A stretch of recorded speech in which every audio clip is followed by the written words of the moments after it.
Okay, everyone, welcome. Carolina, can you do it so we don't see your computer screen in case you have pop-ups or no? I won't have any pop-ups, don't worry. Okay. All right, so welcome everyone. We're gonna get started. We are doing this class with Bowser's Pet Training. So we have Christine here, thank you.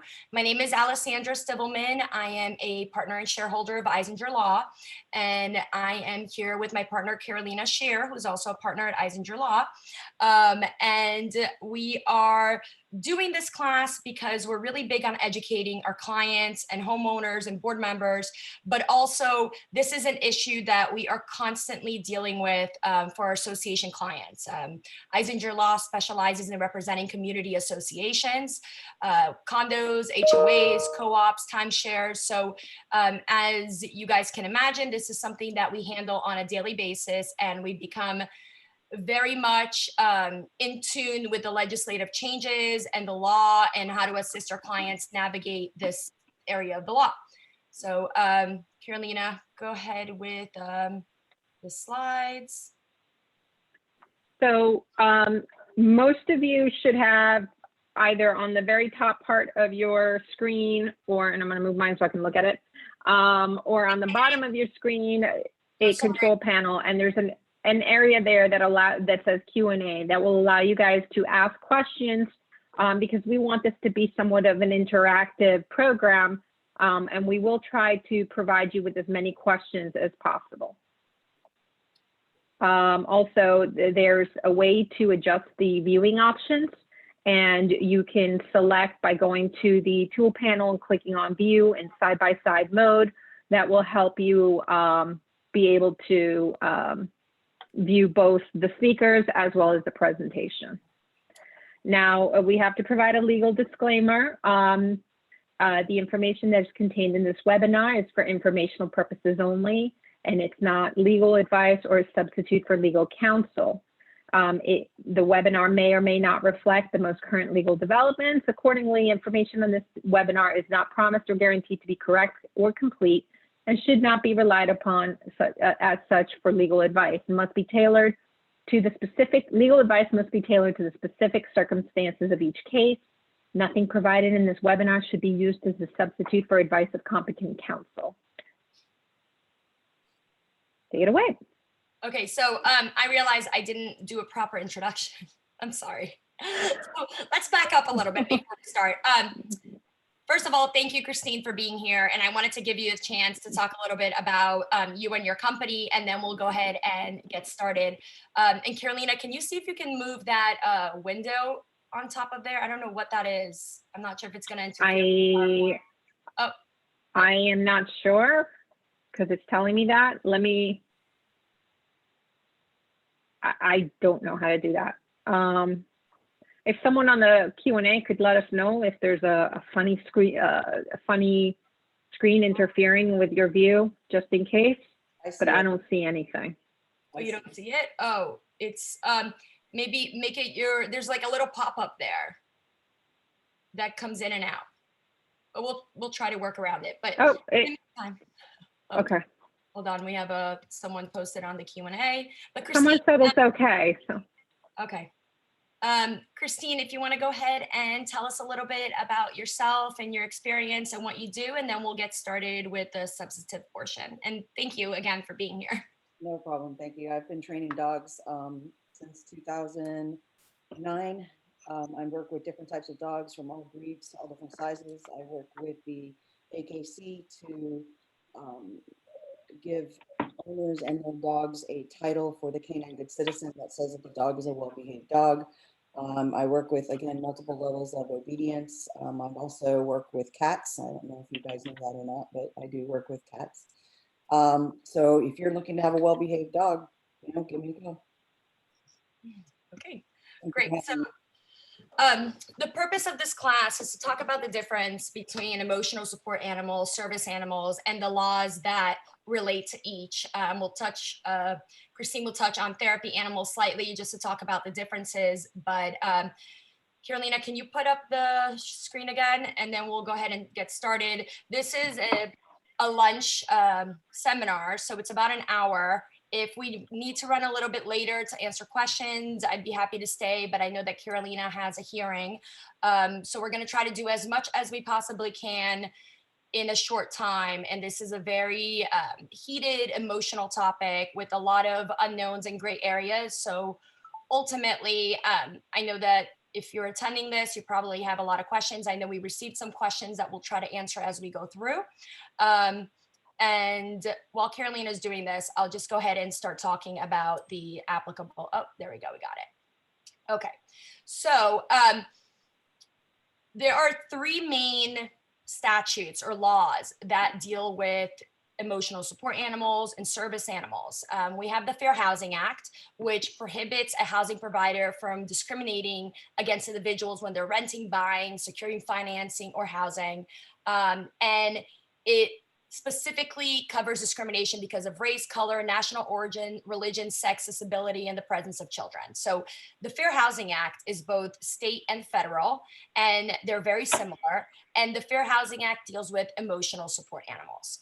The Americans with Disabilities Act gives civil protections to individuals and is very similar in that it prohibits discrimination, but the ADA deals with places of public accommodation or places of public access. So generally associations and condominiums and HOAs are not subject to the ADA unless you have a restaurant that's open to the public or you have some other amenity that's open to the public.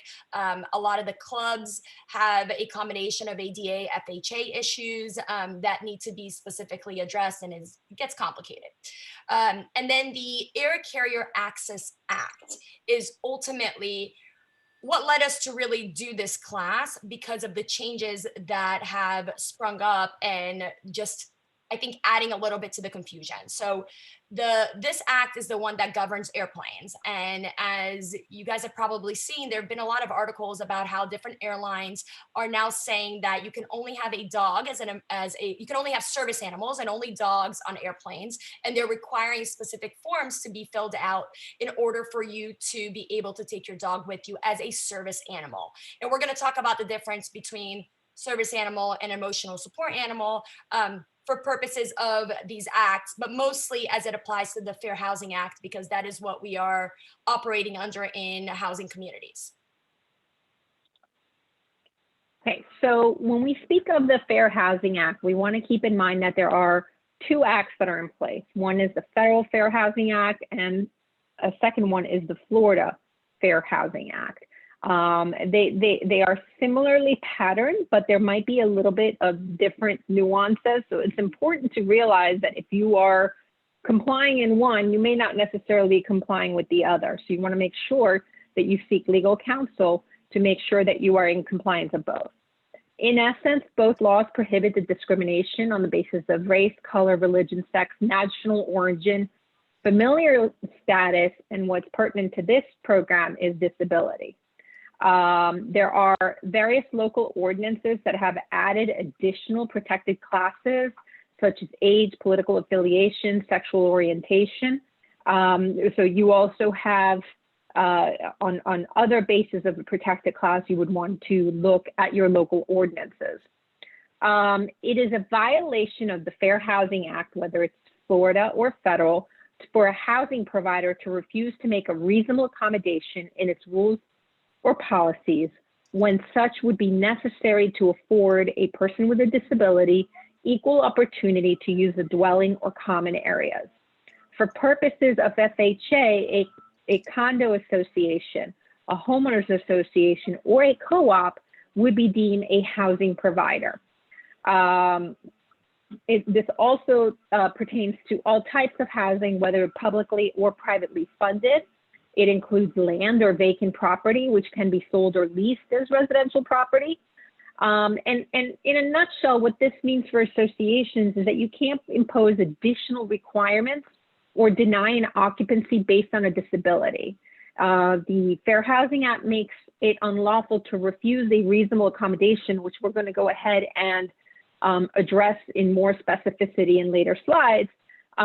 Because you are to allow a person to an equal opportunity to use and enjoy their dwelling. The disability, the definition of a disability is a physical or mental impairment that substantially limits one or more major life abilities. So as a companion, or often a companion, would be the ADA, Americans with Disabilities Act, which was passed in 1990. And this applies to places of public accommodation. The ADA does not necessarily apply to condos, HOAs, or co-ops unless the property is subject to public use. So for example, if you have a restaurant that's open to the public, or we have some clients that have golf clubs that allow outsiders to be members, or that have a spa that allows public access, those would be deemed public accommodations, and you would be subject to the ADA. What that means in essence is that your facilities would have to be built in accordance with the ADA requirements. You would have to, if the building code is updated to provide additional mechanisms for accessibility, you would have to comply with that and bring your property up to date as the code is updated. Condos, co-ops, and HOAs do not necessarily have that requirement.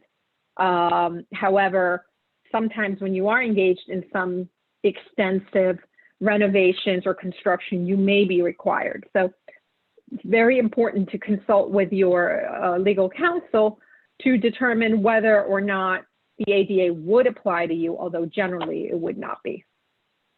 Okay, so the reason we brought up those two statutes is because the ADA defines a service animal, and the FHA generally applies to emotional support animals and service animal interaction. So a reasonable accommodation is when an owner comes to the association and either verbally or in writing requests an accommodation, and we'll get into this, but to maintain an animal, and there may be pet restrictions that wouldn't allow that animal otherwise. So a service animal by statute is deemed a dog or a miniature horse. And I always say that when I have a service animal request for a miniature horse in a condominium, I am quitting, I am retiring, I am done, because I've seen so many things, but that's gonna be it. So a dog or a miniature horse trained to do work or perform tasks for the benefit of an individual with a disability. They're not deemed pets. So this is what we think of as a seeing eye dog, a person with diabetes that may have a dog trained to alert blood sugar level, someone with depression that may have a dog trained to take medication or to distract them when they have anxiety, or a person with epilepsy where they're trained to detect the onset of a seizure or maybe even a migraine, right? They're trained for a specific purpose. Emotional support animals are not service animals. They're animals that provide comfort. It could be any type of animal. And it doesn't require that they be trained really at all, other than certain requirements pursuant to the law to be within the owner's control and not be a nuisance, but they're not considered a pet. So you can't impose restrictions on them, but at the same time, they're not required to necessarily be trained. Their job is to provide comfort. And there's a lot of studies that do show that having an animal and just petting the animal does reduce someone's stress level. So there is a legal basis for this, but the reason we're here and the reason we are getting into all of this is because there's so much abuse in this area of the law, and people utilizing and claiming that their dog is an ESA or service animal when that may not necessarily be the case. So Carolina, I think we can get on to the next slide. Okay, so we're going to go ahead and hand it over to Christine, who's going to give us an overview on her aspect of the practice, which would be the training or recommended training for dogs, both service dogs, emotional support dogs, and I believe you touch upon therapy dogs as well. So Christine, you just let me know when you want me to advance the next slide, okay? Okay, that's fine. Yeah, and I want to elaborate a little bit on something that Alessandra was just explaining when it comes to emotional support dogs.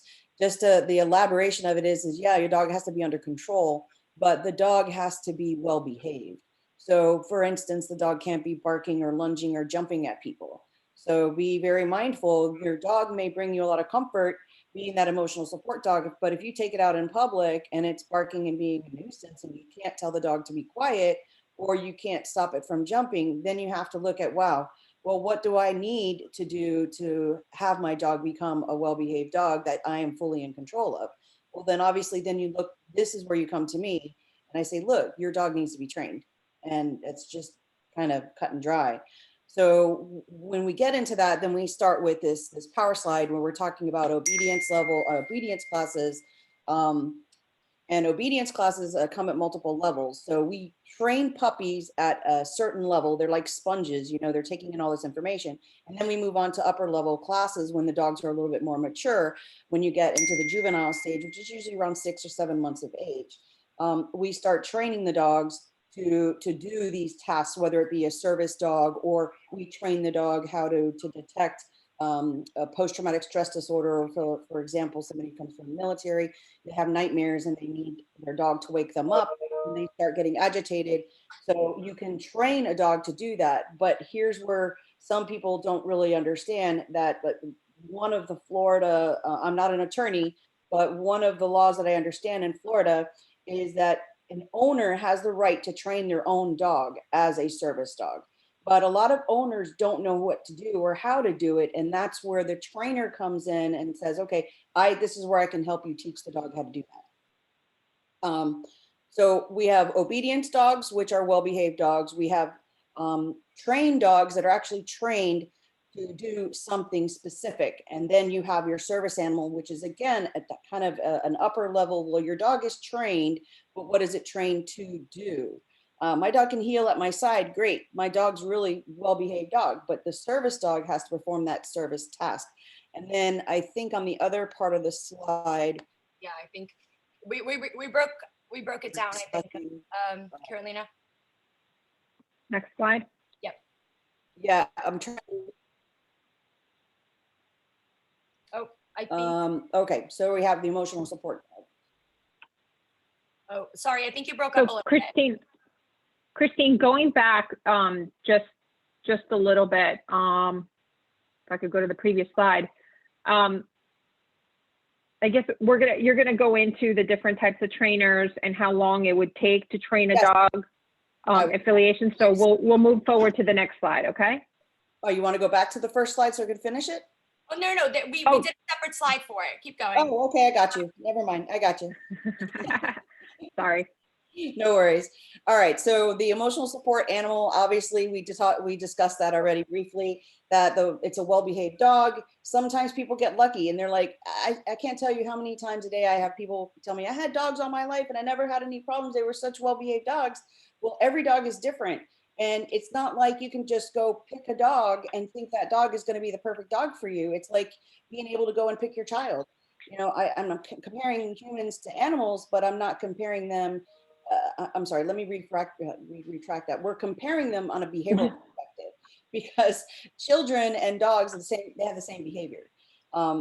But there are things that you can look at. There was the American Kennel Club, which is where you get the Canine Good Citizens. Then you have the Canine Good Citizen Advanced, and then we have the Canine Good Citizen Urban, which basically is a public access test. Now, all of these tests are very, very clear that they are not a substitute that say that your dog is a service dog. It is just a process that you go through that says you have a well-behaved dog. And that's all that it is. That's how you can accomplish those goals. But keep in mind, not every dog is going to be able to pass that test. If you really want to watch a good movie documentary, watch Pick of the Litter, and it will explain a lot of this process. Next slide. Yep, thank you. So here we go. Service dogs providing a physical task. Well, so I mentioned to you guys about a military person with post-traumatic stress disorder. Well, what about somebody who has diabetes? That again is something that's be trained by the owner unless you send the dog away. Then you have seizures. I'll be quite honest with you, dogs that have the ability to detect a seizure is very far and few between.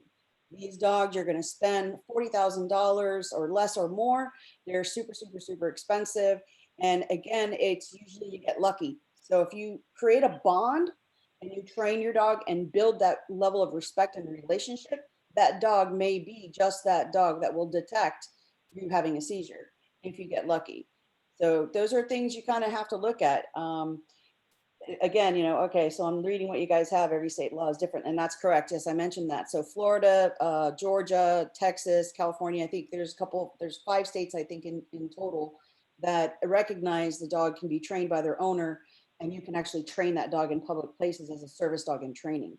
But yeah, you really need to find out from your state what are the local laws so that you can move forward with that. And then again, can be trained by the owner and a trainer. So that just elaborated on that. We can move on to the next slide. So Christine, when you say that it can be trained in public as a service dog in training, does that mean that you have to put those vests on them that say service dog in training, or is that kind of BS? I love that question. No, they're not required by law. People wear them just to avoid questions. That's all they do. So you just have to remember that when there's only certain questions that can be asked, and there's 2 actually. One is your animal a pet or a service animal? And 2 is what type of service does your dog provide? And that's it. So a lot of people just want to avoid that. Right. And just to elaborate on that a little bit, for our board members and community association people in the audience, this also means that you can't require that a service animal or emotional support animal wear a specific bandana or a vest or something to identify themselves. There is absolutely no requirement that the dog needs to be identified as a service animal, but depending on the type of dog and the type of service, they're working. I mean, they're essentially, when they're providing a service and they're out with their owner, they're working. So they may not want people coming up and petting them. And sometimes people wear them to avoid the questions, exactly, and to go, try to be above the law. So go ahead. I think we have a few more slides. Yeah, I want to expand on that, just because, and I want to make sure the fact that some associations may require a bandana, a special tag, a vest, or something of that nature could be deemed in of itself as discriminatory, because you're in essence singling out that person based upon that disability. So you want to be very careful about making those kinds of requirements, as they are not lawful. Okay. Okay.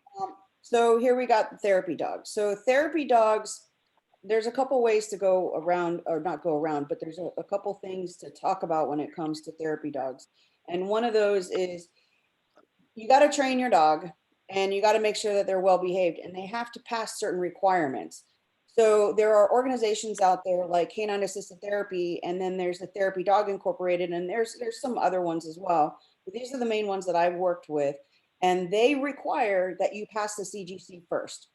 Once you pass the CGC and your dog is 1 year old, and then you can apply for orientation with one of these 2 companies or organizations, and then you get put on their list and you pay a fee, but you're insured by them.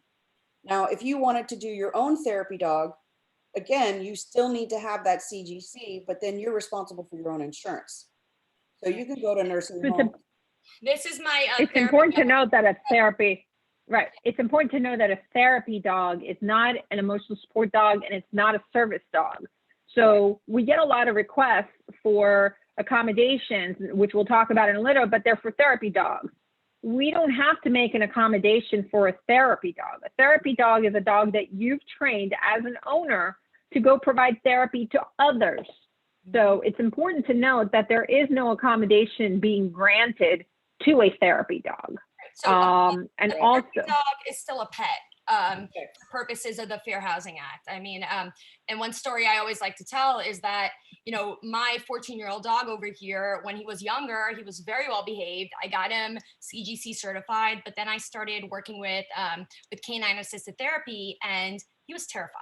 He was like, the therapy that I was trying to help him provide to others caused him so much anxiety that it just didn't work out. But, there is a difference. And I think that's a term, when I say he's my therapy dog, he was a therapy dog to provide therapy to others, as opposed to if he were providing emotional support, he would be my emotional support dog or my service animal. So there is a distinction, and the misuse of terminology creates a lot of issues in this industry. So, Christine, Hefty is asking us, who determines the need for a service animal? Okay, so Well, that can be so answered in many different ways. In what perspective? You talking well, in legal terms? Are you well, I talking think the state? Are you talking?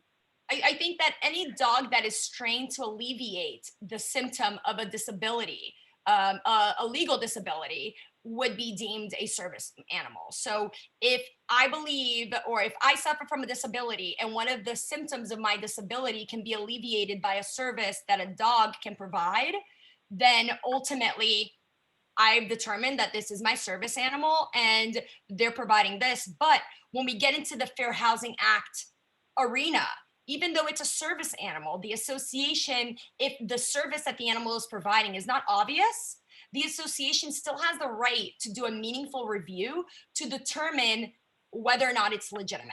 And obviously, with service animals, you have to be a little bit more careful, but I think you're still entitled to some backup information, because otherwise everyone will go around and say, this is my service animal. Yes, they're trained for a specific purpose, and that's the end of that. And a lot of people that own service animals take that position in the Fair Housing Act context. You can't ask me any questions. And that's just not the case. The association, under the Fair Housing Act, can do a meaningful review of a request for a reasonable accommodation. So the limits of what we can ask, and we'll talk about that in a second, of how far we can go with it, that's very limited. But the association does need to do their due diligence to determine if it's a legitimate request. Christine, I think this slide's still you. Yes. So yeah, I was listening to everything you were saying, but yeah, I mean, and then I have to look at the other aspect of it is, you know, who's to determine it. It's not just the laws that determine it, it's the dog. Is the dog capable of doing what you need it to do? I don't know. All right. So, oh, how do you change me up a little bit?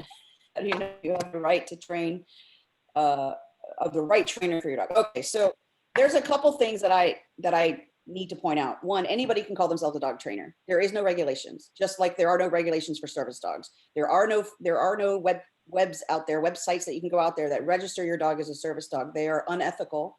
They're not illegal, but they're unethical. So, you know, I'm here to educate and tell you, you know, what's right from wrong. You know, obviously people make their own choices, but you got to make sure that you find the right trainer for you. There's different organizations out there that your trainers are affiliated with, and you need to question them and ask them, you know, who do you work with? How long you've been training? How many hours? But there is I love this company. It's called the Creative Dog Training. CreativeDogTraining.com has an actual podcast that you can listen to that says how to find the right trainer for you. It's very specific. How to find the right dog trainer for you. You can go on the Association of Professional Dog Trainers, which is the APDT. There's the IACP, which is the International Association of Canine Professionals. There's the PPG, which is a Pet Professional Guild. They are strictly 100% positive reinforcement trainers. And then you have the International Association of Animal Behavior Consultants. These are all organizations that real trainers are associated with. Be careful who you pick as your trainer. I love this one. People always ask me, how long does it take to train my dog? Well, I'll put it into perspective. A service dog gets placed in a home at a minimum of 15 months of age. So think about that. If the dog can get placed in a home at 15 months of age, and that's with rigid training from puppyhood, how long do you think it's going to take the average pet parent? It can take up to 2 years. But if you research it, if you spend 20 minutes a day training your dog, it's going to take 4 to 5 years to fully train your dog. And it may not even be fully trained. It takes And consistency. I can attest here that somebody failed kindergarten school very fast over there. You know, it takes a lot of consistency. You know, the dog can tolerate at least an hour, 2 hours to 3 hours a day, depending on the breed, depending on what you're training them to do. But it's not like 3 hours you're taking away from the whole day. It's done in 15, 10-minute, 5-minute increments throughout the day. It's like a 2-year-old. Do you think you can come to me and say, here's my 2-year-old, fix it? It doesn't work that way. It's like, here's my puppy, fix it.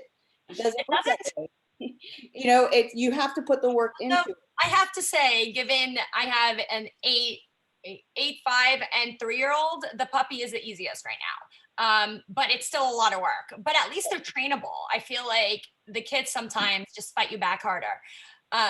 That's really funny because, I read an article not long ago. It was during the COVID process where it actually said that puppies were harder to raise than children because you have different developmental stages that a human child goes through, which is from infancy to adulthood. But in a dog, it's from puppyhood to adulthood. And guess what? That's 1 year. Yeah, Where no, we have 19, 20 years, for a human, condense it all into this short little year. And it's like, the minute you think you have something figured out, they're already on the next stage way faster than kids. So, okay, so No. you guys have heard us talking a lot about reasonable accommodation. So I think it's really important to say exactly what it is and how it applies. So a reasonable accommodation is a change or exception to a rule or policy. So associations or housing providers have to provide reasonable accommodation to those with disabilities. So this would be, in the general sense, parking space availability, certain restrictions regarding in-home health aid or fees, or accommodation consists of policy changes. So for instance, the typical example that we use, even when we're not talking about emotional support animals specifically, is emotional support animals is your reasonable accommodation. So you're asking the association that may have a weight limit restriction, a number of pet restriction, the type of pet restriction, maybe they have a pit bull restriction or dangerous animal restriction, whatever the case may be.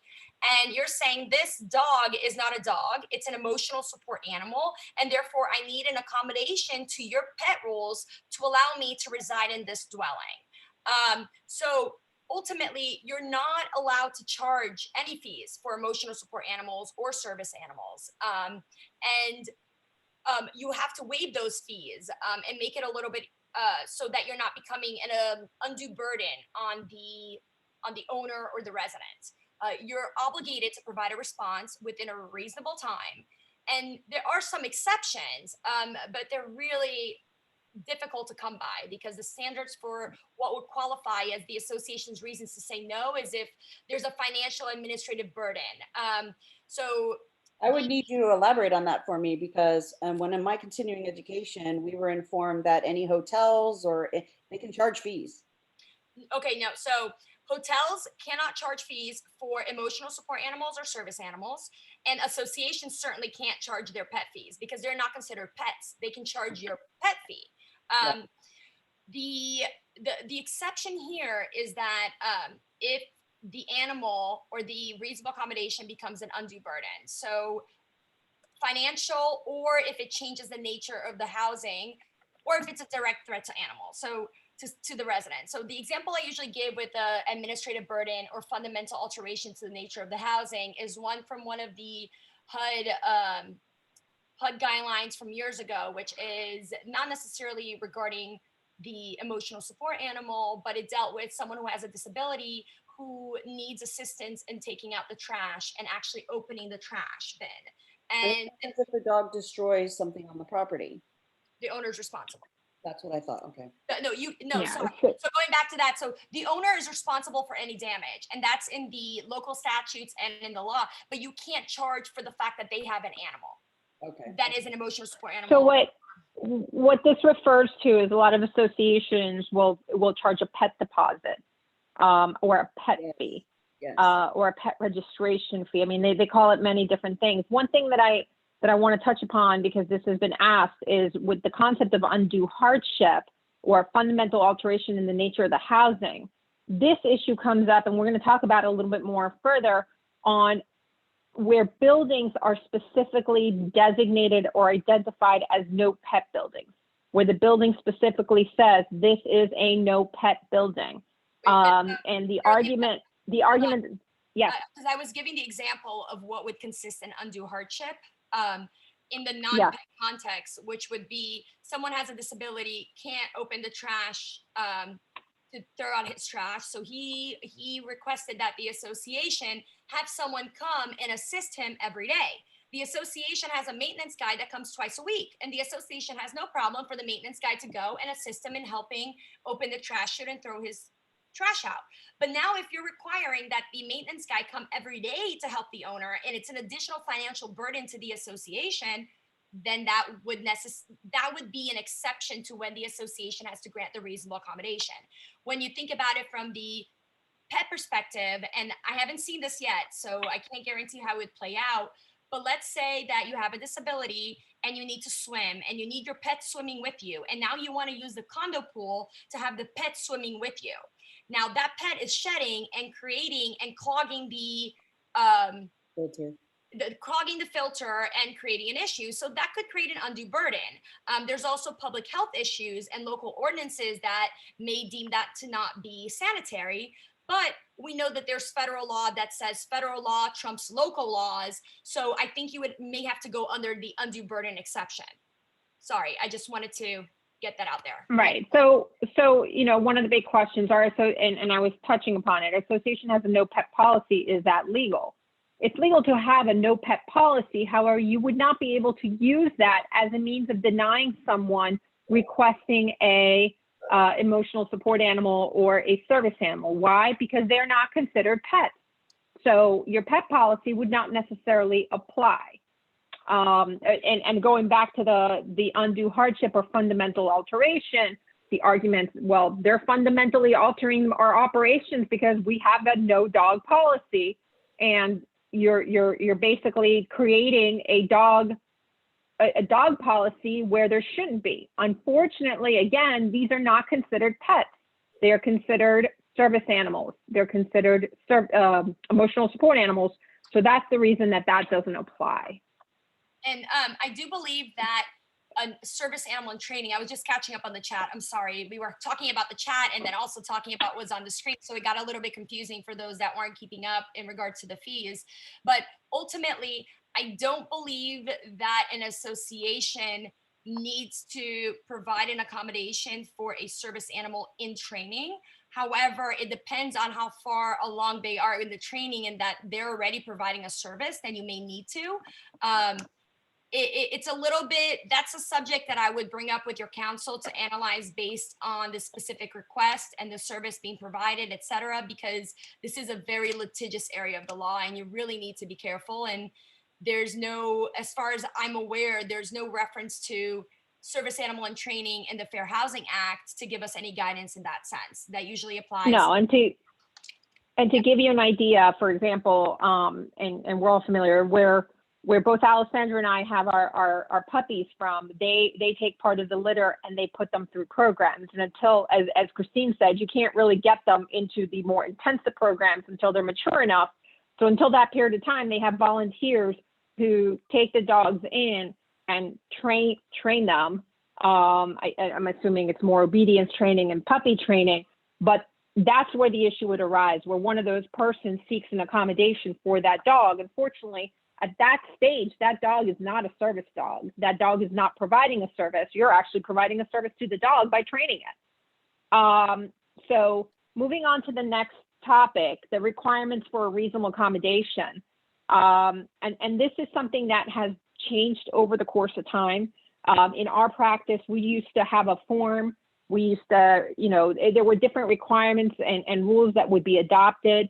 But the law has changed significantly. So right now, there is no requirement that a request be made in writing. It could actually, and we've seen many situations where somebody with a disability makes a verbal request for an accommodation. Notwithstanding, we always encourage that the policy requests that an individual provide their request in writing. And in fact, the HUD guidelines say, although it's not required, it is highly recommended so that you can document your request. So we always encourage that all policies or guidelines, instead of calling them policies, it's better to call them guidelines so it's not as rigid and it has some flexibility, that a request be submitted in writing. A big issue is that you have to show a relationship between the person, the disability, and the need for the accommodation. So in the context of a service animal, this is very little because you only have to submit, as Christine said, 2 questions. Is the animal a service animal? And what is it trained to provide? Okay, but in the context of an emotional support animal, it's a little bit different. The best example that we can provide is, I suffer from depression and anxiety. So that's me, the person, the disability is depression and anxiety. And the dog helps alleviate my depression and anxiety with let me be a little, I have depression and anxiety in social settings. The dog helps alleviate that depression and anxiety in social settings by making me more friendly and at ease with people. That provides you the magic words per se to show a relationship between the person, the disability, and the accommodation, okay? The other aspect is that, Carolina, I'm sorry? I like to give the sleeping example because I feel like that way, you know, you can also catch when the individual is not being so truthful, because you can say, I suffer from anxiety. Anxiety keeps me awake at night. I need the animal next to me in order to sleep. But then you start seeing that animal being carried throughout the condominium as the emotional support animal, and it's not necessarily serving the purpose for which the accommodation was granted. So you really always need to look at that, but there needs to be a nexus between the accommodation that is being requested and the need for the animal, and how the animal assists you in alleviating the symptoms of your disability. And sometimes you get ones that need it in the social setting, and yet they can go to work and be social and not take the animal with them, and that raises questions. So the other factor that has to be identified or somehow brought into this evaluation is that the animal is necessary to alleviate the disability.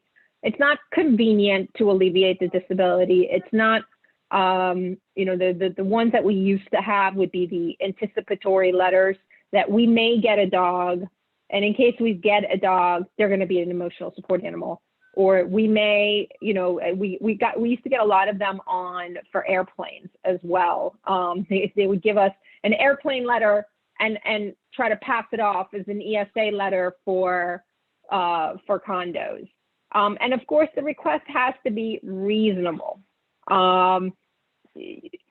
Although the issue of reason comes up when the dog is a vicious dog with a track record of perhaps attacking people, or some other situation where the you know, let's say they wanted to keep a venomous snake as an emotional support animal, and they didn't want to keep it in a cage, or I guess snakes don't go in cages, they go in like tanks. There may be a need to make that reasonable. Fees are not allowed for an accommodation. And also, and I think we addressed it a little bit later, you can have multiple support animals, and you can have multiple service animals. You could have a service animal that helps you deal with your seizures, and a service animal that helps you with mobility.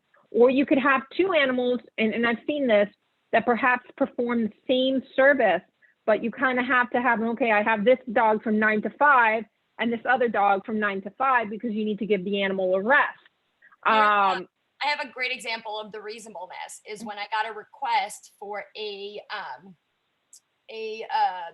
for an animal to assist in mobility. So a mobility dog, because the individual had a hard time walking, and it was a bulldog, like really low to the ground. And they said that they needed help with the walking and keeping balance. I mean, that's clearly not reasonable. You'd expect a Great Dane, you'd expect a larger animal that can assist with that. But obviously that's not reasonable, and it doesn't provide a nexus. So those are things that you need to look at.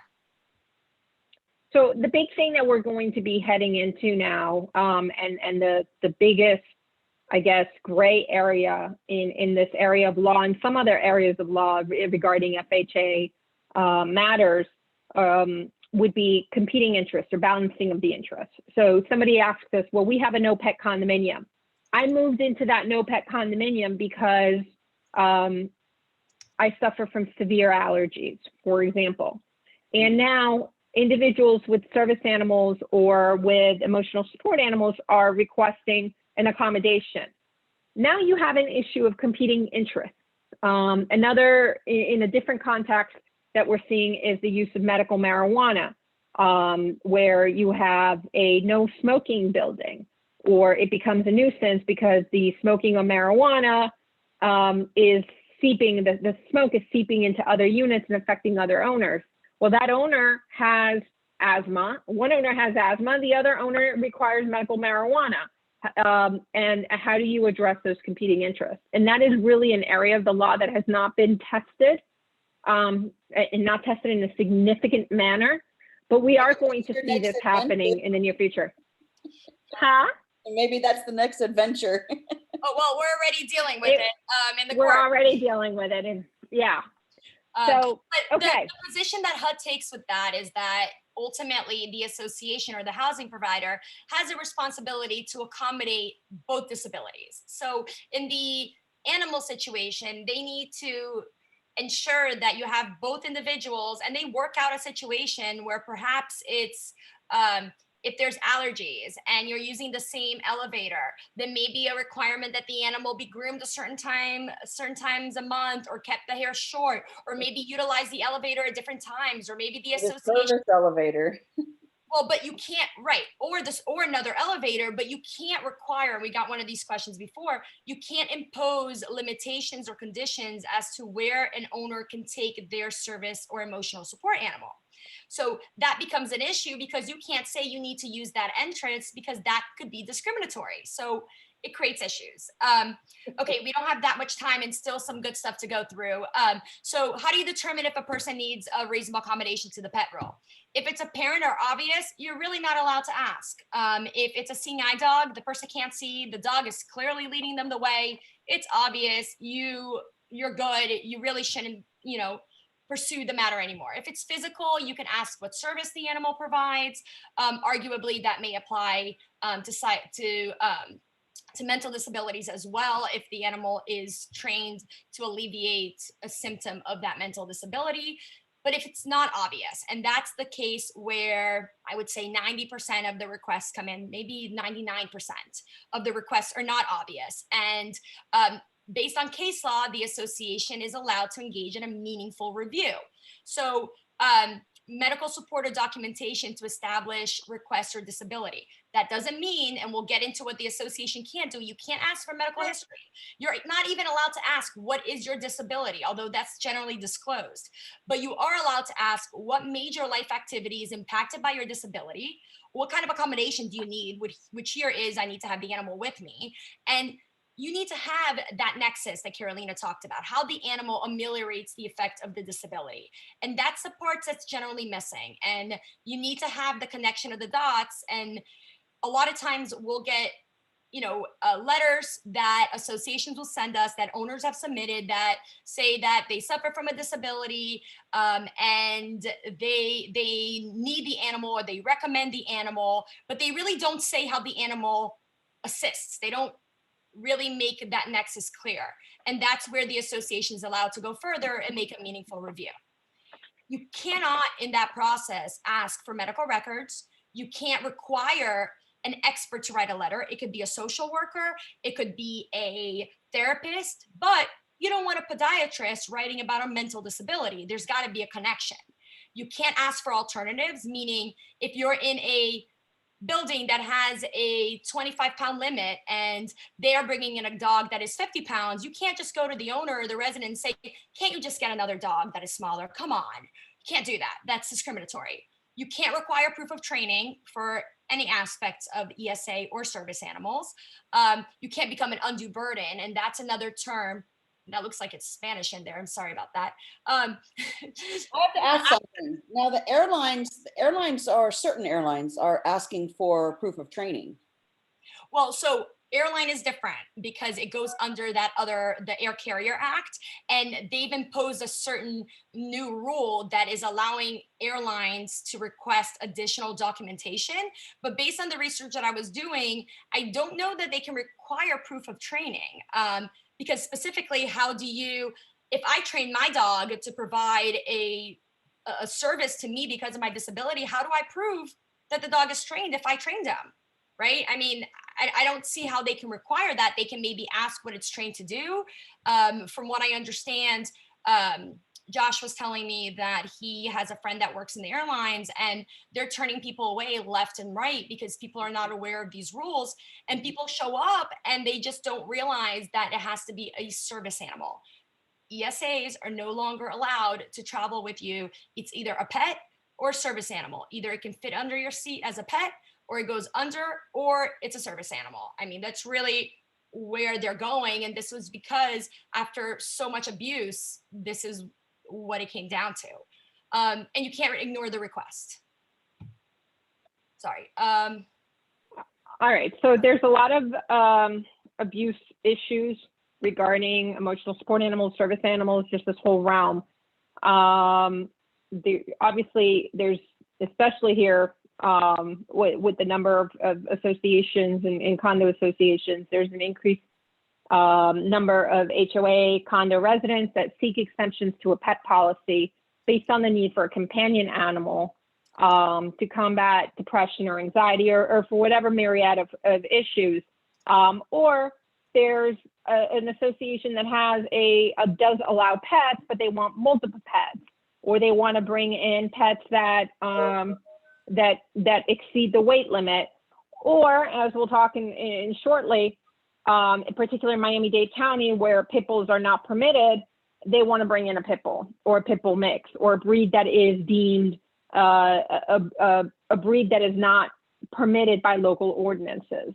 So what's the first thing that we started seeing? We first started seeing prescription pads where they would go to a doctor and the doctor would literally, in a prescription pad, write, I'm writing this prescription for my patient to have Fluffy the dog. That's the first realm of it. That evolved. Carolina, I still got one of those 2 weeks ago, by the way. So it's still there. Yeah, I did too. That evolved into these websites. And Alexander and I teach at the condo law course at Nova Southeastern Law School.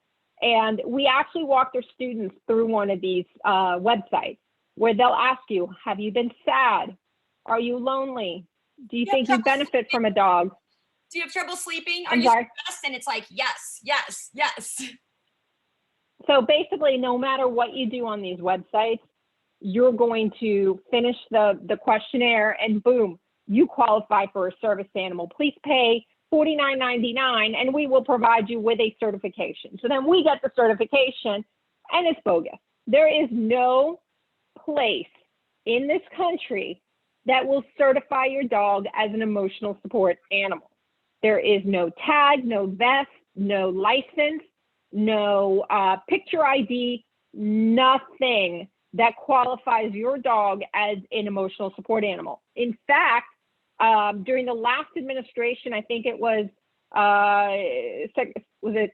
Secretary, the HUD Secretary, and please don't get mad at me if I have names wrong. I think it was Ben Carson. I'm very bad in all that, but he issued a statement indicating that not only are these websites deceiving, but they could be deemed almost like predatory because they prey on elderly and they prey on people with real disabilities who are trying to get a certification that doesn't exist. So, Carolina, my favorite has been that they've gone from the here's a certificate to we'll even provide you, we'll hook you up with a therapist that will provide you with the necessary letter. And that's what we're starting to see. We're starting to see the certificates along with the letter. And the letter will start telling me about the law, which we already know about, will tell me about the requirements of the law, which we know about, and say very little about the individual and the need, a major life activity that's impaired and the need for individual, and will not say that they know them from their personal knowledge. So HUD actually addressed this last year, and we'll get to that. I think it's the next slide, because they finally addressed in the HUD guidelines from January 31st of 2020, there were new guidelines that passed, and they addressed, and it's in 19 pages, it goes through all of this, and it talks about what we've discussed, which is the evidence that is provided demonstrating that you suffer from a disability that substantially limits a major life activity, that a reasonable accommodation for the disability is necessary, and the relationship between disability and the need for the requested accommodation. So HUD guidelines go into this, and then it addresses those fake emotional support animals. So I think it's maybe the next slide, hold on. Well, there was a question that was asked on the Q&A, but it was dismissed by about the esadoctors.com. So whoever that was, Mario, you just answered his question.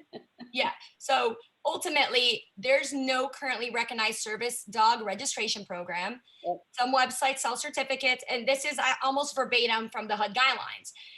And it essentially says that those letters by themselves are usually not sufficient to be to prove to the association that they need to grant this reasonable accommodation. They can be purchased, and the professional generally needs personal knowledge. And since you're calling this individual, and telehealth is now authorized, obviously. Before it was, you'd have a therapist in California writing your letter, and here in Florida, we'd be looking at this and we're like, oh, this is BS. They just got a form letter, right? They are allowed to have the telehealth appointment. However, that individual needs to have personal knowledge of your disability and the need for the animal, which means generally one session with them is not sufficient. And that's what these websites sell. And that's the issue that we deal with. So HUD didn't say they're invalid, but didn't say that they're sufficient. So there still is room to do further analysis. And I think most of the requests that we get are from one of these websites. And the silly thing is, we call the professional on that website. They admit they're contracted by US or ESAdoctors.com, or they're contracted by USAServiceAnimal.com. Go ahead. Okay, I just want to make a point very clear. The analysis that is undertaken to determine whether or not a submission by any of these websites or a doctor should not be undertaken by the board of directors or by the manager, because you are going to be subjected to liability. You need to contact your counsel. You need to provide them with that letter, and your counsel needs to provide you with guidance as to what to do. Because, and we had it on the prior slide, 1/3 of these are completely legitimate. 1/3 of these are probably bogus. But that 1/3 in the middle, that's a gray area, is going to put you at risk of liability. So do not think that by taking this course or by educating yourself that you should make this determination. Always consult with your counsel, because it's a very dangerous line. Also, there was something, just to address a couple of questions. Someone asked about being very afraid of dogs or having a phobia of dogs. There's been HUD guidelines that say that being afraid of a dog in of itself is not sufficient to preclude or to require an accommodation to combat an ESA request. So I just wanted to highlight that really quick. Sorry, go on. I do get worried about people taking it into their own hands. No, so generally, and we'll talk about how, and I saw some questions about this too, what we recommend for associations to do. But before we get to that, let me talk briefly about unique animals. Wait, go back just one. I know, I'm going back. This is probably the best thing that the guidelines issued last year did. Because it makes it a little bit difficult for the individual to have a monkey or a pig or chickens in their apartment. Essentially, if it's something other than your typical household pet and you request a reasonable accommodation to maintain that pet in the community and in your unit, the burden is on you as the owner to show that that pet is necessary for the services and it's providing something that a dog or a cat couldn't do. So the example that they give is, okay, let's say you need assistance opening the refrigerator and grabbing water. Clearly a monkey can do that for you. A dog doesn't have the ability, well, actually probably could with its mouth, depending where you put the water, but you can distinguish the need for the monkey versus the dog. Unless you have the ability to prove that need, there's no requirement that the association authorize these unique animals. And I don't know if I have anyone from this association on here, but I always tell this story with my silky chickens. So in the past, we've had to approve chickens as emotional support animals. And that's something that ultimately we probably wouldn't have had to approve now, because I think that a lot of times individuals will say what they need to say, they do their research online, but at the end of the day, and because it's a pending issue now, I'm not going to go any further, but this is a really interesting concept, and it's one of the only new items that was raised in the HUD guideline. They clarified, and there's great information in there, but this was one of the new issues that came up. So does an ESA dog need to be on a leash in common areas? There is no leash requirement, The dog has to be in your control. And I'm actually dealing with that in a situation right now involving a pit bull that did viciously attack two individuals and was not on a leash. The fact that it's an ESA does not preclude that dog from needing to be well behaved, as Christine said. And whether it's a leash or a muzzle or something, that's the responsibility of the owner to control that dog. And I just want to respond to something real quick. You know, I'm going to say something to that too. What we're getting comments saying, well, so essentially you're telling us there's nothing we can do and we have to accept an emotional support animal. That is not what we're saying. We're saying the association has a right to do a meaningful review and that there are guidelines to assist a housing provider in determining whether to allow or not. And they're very tricky. So you should not be saying yes to every request. You should be reaching out to your counsel. You should be determining whether these elements are there, having your counsel determine that. Because at the end of the day, if you're allowing all these ESA animals without going through the proper process, you could be liable if you're not enforcing your governing documents, or if you're too tolerant and now a no pet building has a majority of units with pets and it's creating an issue. So there are things that can be done, and we're going to talk about how we recommend the adoption of guidelines as opposed to rules for how to approach the reasonable accommodation. Also, you need to elaborate. When you had said that about the pit bull, people don't really realize whether it's a pit bull or not. Any dog that claims to be an emotional support dog or a service dog and is falsely stating that, if they attack a real service dog and that service dog retaliates, that service dog is forced to retire. And you just cost a person thousands and thousands and thousands of dollars because of what you're trying to. And that leads to a lot of civil liability, not to mention that if you're faking a service animal, we'll talk about this at the end, but there's statutes now in Florida that make it criminal to fake a service animal and an emotional support animal. So there are repercussions. So conditions of an accommodation, the animal has to be in control, or the owner has to be in control of the assistance animal, not the other way around. So that means, it doesn't necessarily mean on a leash, but generally it means on a leash, because unless you have a service animal that's very well behaved and is going to listen to every word you say, you need to have control of that animal so they're not jumping and interfering with the day-to-day operation of the other residents. You may require that they undergo vaccination, but again, that's a risky situation. And in regards to ADA and service animal, you can't necessarily require that they register service animals. You may be able to. This gets into a lot of detail, but we're mentioning these because we recommend that you take a look at what you're requiring of individuals that are requesting reasonable accommodations. And depending on the type of property that you are, you may need to consult with counsel and revise those guidelines. The other thing is that service animals have free access to the entire property, and HUD takes the position that so do ESAs. So we constantly have clients calling us and saying, there's this individual and she is bringing her dog to the pool and the dog just runs around and is doing laps and she's using it to exercise the dog.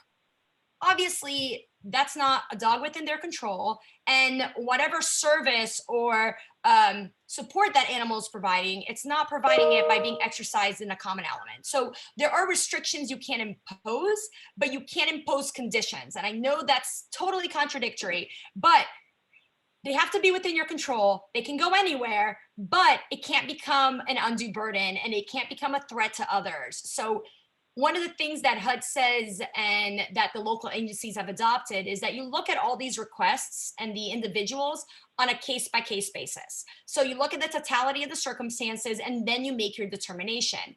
And while that makes sense, that creates a lot of the unknowns in the area, because you can't just call HUD and say, what's your opinion on this? Or you can't just read in the statute what is required. And there isn't one specific thing that you are required to provide. So this is what creates a lot of unknowns, because you have to look at each case on a case-by-case basis. But at the same time, you're not allowed to discriminate and selectively enforce. So the association, run by volunteers, board members, is put in a situation where they're not really sure what to do. If you don't have a property manager that is very well read in this category, then you could end up being liable and being sued and end up having to pay a lot of money for a simple mistake that wasn't intentional. Carolina left, and wait, Carolina, are you still there? Okay, perfect. Okay, so we had a lot of questions about this. Breed restrictions, we've mentioned federal law. There was a case in Miami, in the federal courts in Miami, I want to say maybe 4 or 5 years ago, which specifically held that a pit bull can be an emotional support animal. So the association tried to restrict an individual's emotional support animal based on the Warren versus Vista Towers case. And the association said, we can't allow this emotional support animal because we're in Dade County, and Dade County specifically says no pit bulls. And that dog was a pit bull. And when it went to the court, the judge found federal law trumps local law. So the emotional support animal can be a pit bull, regardless of what Miami-Dade County says. The size and weight limitations override the HOA restrictions or the condo restrictions. So, mobility dogs, and that's the example I gave before, a Great Dane versus a 25-pound dog. You might need a bigger dog than 25 pounds. There may be a municipal ordinance that prohibits farm animals, but it doesn't matter because, again, federal law trumps local law. So if you need a chicken, which some people do, that will trump your municipal ordinance that says you can't have chickens in your community. There was a case in Wellington in regards to a miniature potbelly pig, and the association didn't allow livestock. And that was another one. Ultimately, that settled, but I think it would have gone the same way. And there's a lot of case law out there, not necessarily all in Florida, but this is also another reason that seek the advice of counsel, because at the end of the day, this is developing law. So it's constantly changing. There's case law all the time that clarifies a lot of the questions that were being asked. And you need to make sure that you know what's going on before you start requesting information from an owner. And even though you may have great intent and you may not want to discriminate, it could be a de facto discrimination. It could be unintended discriminatory conduct, but either way, you could be liable individually as a board member or the association as a whole. There's also something, what to do with the information that the association receives with regard to a request for an emotional support animal or a service animal. That information needs to be kept confidential. And I've had a situation where board members or managers have improperly disseminated information about an individual's condition, and that could subject you to potential liability. So I would be very careful about doing something of that nature as well. Okay, so next slide. I think some people realize that they can lose their condos if they try to lie that they have a service animal that's not a true service animal. Wait, say that again? Remember that case I was telling you, I think it was Sun Harbor, and I sent that to you guys? About people don't realize they can lose their homes. They can lose their homes and their condos. I think it would take and I don't remember the details specifically, but in order for an association to foreclose on your unit, they need to be able to put a lien on your unit. Condominiums can't lien for fines. HOAs can. So if you're in violation, or if your dog is in violation and you're not complying and they fine you and then they lien, if it's over $1,000, then ultimately they can foreclose on your unit just like a bank foreclosure. So different requirements, but it's not only, at the end of the day, it's just, for people that are trying to get the service animal and emotional support animal, if it's legitimate, the association can't become an undue burden. But at the same time, if it's a fake one, the association has the right to ask questions. So there's a very interesting, risk assessment evaluation that goes on, as well as a lot of psychology that goes on with this too. And associations generally know their owners, and they'll know if an owner has been there for years and have had no issues and all of a sudden is claiming they need a service animal and provides bogus documentation, versus someone that they know may have a history and provides proper documentation from someone that has been treating them and defines the elements in the letter. And it's not a gynecologist attesting to something that's completely unrelated. I mean, it lines up. So what we generally recommend for associations is that while you have to look at each case on a case-by-case basis, we do recommend that you establish policies or procedures. So you want your management and your board members to understand this concept and to treat everyone the same, in the sense that you're not going to say something differently to them when they inquire. You're going to have maybe a package of information with these guidelines that say, we recommend that you put it in writing. However, we understand if you don't want to, and we will still go through the process of reviewing your request. You will be notified in writing. You need to comply with picking up your dog, picking up the cleaning up pee, picking up poop. I mean, whatever, the common sense stuff. You need to be in control of your dog. Those are guidelines. They're not additional requirements, but you establish a procedure. The privacy of medical records is something that Carolina mentioned. You want to keep it in a sealed envelope. That is confidential. Now we're dealing with HIPAA laws. And sometimes, even though the association doesn't request medical information, sometimes owners give them their whole medical file. And you can't have that be subject to review by other owners, because that's private information. You also want to be very careful with discussing this at open board meetings, because now you're talking about someone and their disability in front of everybody else, when that's supposed to be private communication. So if you need to discuss it, you need to do it at a closed legal meeting with counsel present, so the counsel can advise you, or communicate via email and simply vote at the board meeting, yes or no, so that you have it in the minutes. Next slide. I think we're almost done. Okay, so these are some of the guidelines that we talked about. And it's not everything that I say here I would recommend that you put in a guideline necessarily. You can't require a leash or carrier when outside unless the animal's not within their control. So some of this needs to be tweaked. I wouldn't rely on this as the letter of the law, but you can't enforce it. So we did get a question before where, if an owner has been granted a reasonable accommodation for an emotional support animal, and now that animal is being left in the balcony all day long, and yap, everyone's home working because of COVID, and all you hear is this dog in the balcony of a condo that is allegedly an emotional support animal, but has been left outside. So that's a nuisance.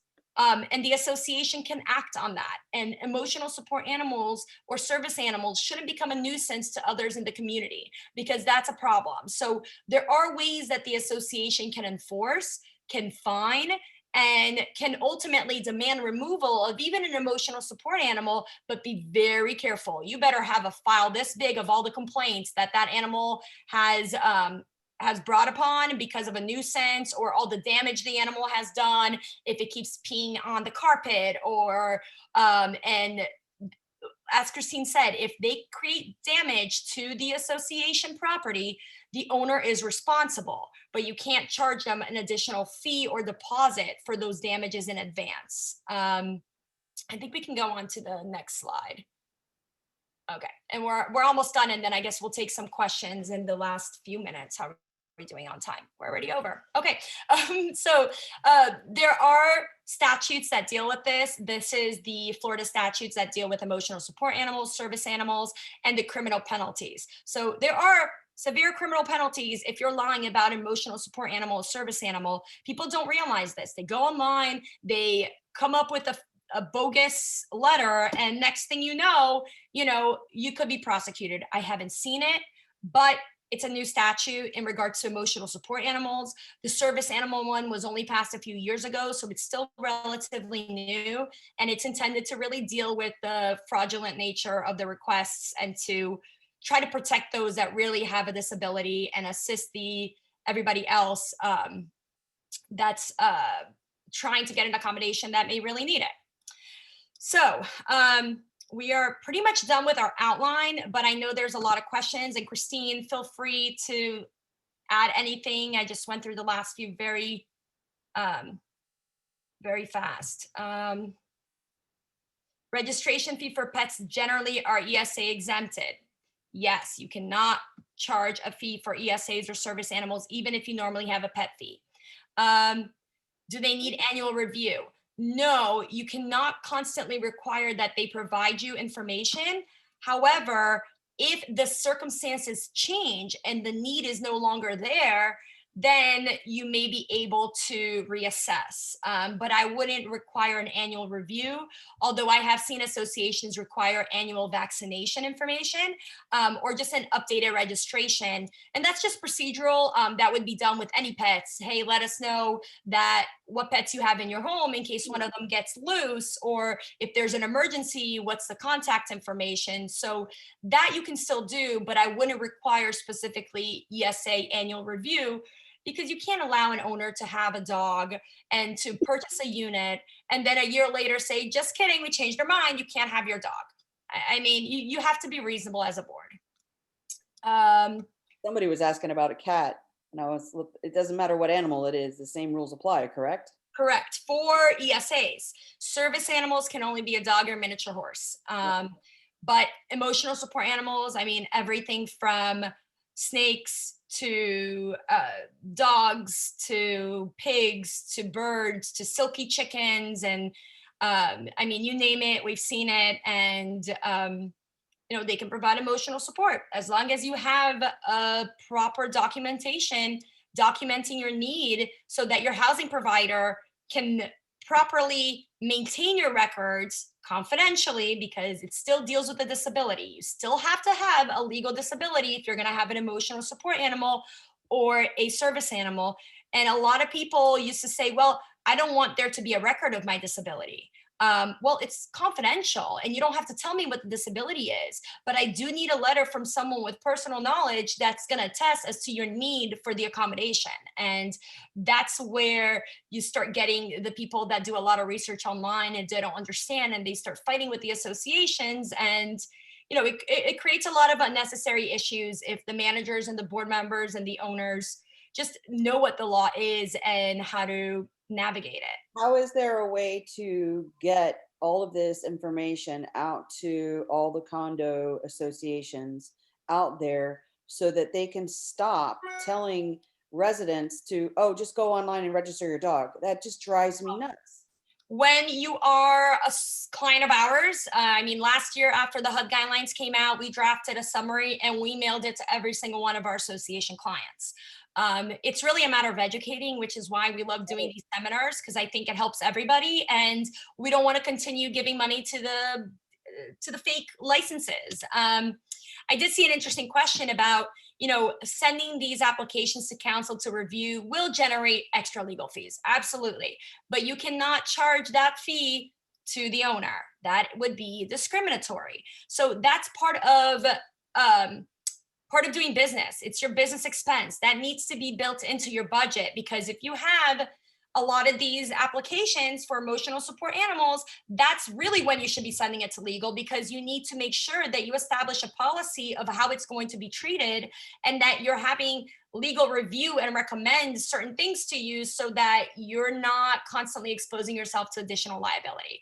It's one of those costs of doing business that I recommend to my association clients. Yes, maybe send it over, we'll take a look, and we write a letter. It's really not that much, considering the liability that you're risking if you deny and you don't have the authority to deny, or if you have a manager that doesn't have experience or doesn't know, or just maybe they do know, but they say something wrong. I mean, or maybe they ask for something that they are not allowed to ask for.